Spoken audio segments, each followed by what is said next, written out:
Manajemen Bandara Internasional I Gusti Ngurah Rai kembali menyalurkan bantuan dana program kemitraan tahap 2 dan Bina Lingkungan tahun 2018 melalui program perusahaan Corporate Social Responsibility CSR sebanyak 13 calon mitra binaan dari 24 calon penerima bantuan dana Bina Lingkungan menghadiri acara penyerahan bantuan tersebut di kantor bandara setempat Tuban, Badung. Dana program kemitraan tahap 2 dan Bina Lingkungan tahun 2018 melalui program perusahaan Corporate Social Responsibility CSR diberikan secara simbolis oleh General Manager Bandara Internasional I Gusti Ngurah Rai Yanus Suprayogi. Total nominal yang disalurkan kepada para calon mitra binaan dan penerima bantuan dana binaan lingkungan sebesar 1,443 miliar rupiah dengan rincian 448 juta rupiah untuk 24 calon penerima dana bantuan lingkungan dan 985 juta rupiah disalurkan kepada 13 calon mitra binaan di sektor UMKM dari 5 kabupaten dan 1 kota madya di Bali.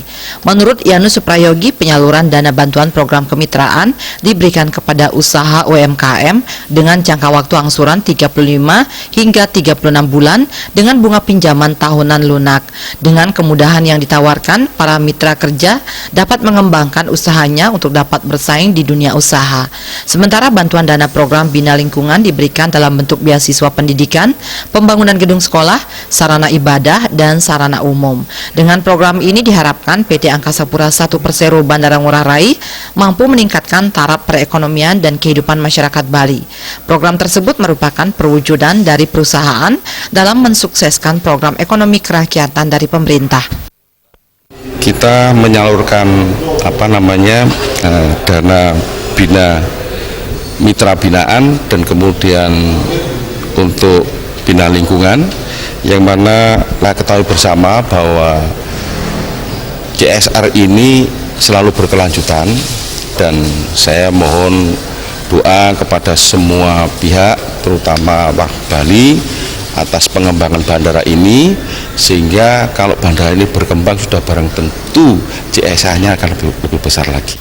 Terkait bantuan yang diberikan pihak Bandara Ngurah Rai ini, salah seorang mitra binaan menerima bantuan, Dewa Ayu Nusantari, pemilik warung Sunar, berharap dana tersebut bisa membantunya dalam mengembangkan usahanya. Mudah-mudahan lebih maju dan bisa saya itu sebagai warga bisa menikmati juga. Sementara salah seorang penerima dana Bina Lingkungan Made Sandia, Ketua Pecalang Desa Datiste Karangasem, berterima kasih atas bantuan yang diberikan. Bantuan ini diharapkan dapat berguna bagi aparatur desa adat dalam mengatur persembahyangan khususnya di Pura Lempuyang Luhur. Di desa adat kami, ya, untuk pecalang kami ditugaskan di Pura Lempuyang Luhur gitu. Untuk jarak itu agak jauh, makanya sangat memerlukan untuk komunikasi ya berupa radio, AT gitu. Atas perhatian dari Angkasa Pura, kami mengucapkan sangat terima kasih sekali ya. Mungkin untuk ke depan Angkasa Pura supaya lebih maju dan lebih bermartabat. Terhitung sejak tahun 1992 hingga bulan Oktober 2018, total dana pinjaman kemitraan yang disalurkan Bandara I Gusti Ngurah Rai adalah sebesar 45,180 miliar rupiah kepada total sebanyak 1.660 mitra binaan. Total penyaluran dana program binaan lingkungan mulai awal pelaksanaan di tahun 2000 hingga Oktober 2018 ini adalah senilai 12,950 miliar rupiah lebih untuk seluruh kabupaten kota di Bali. Indra Wijaya, Bali TV.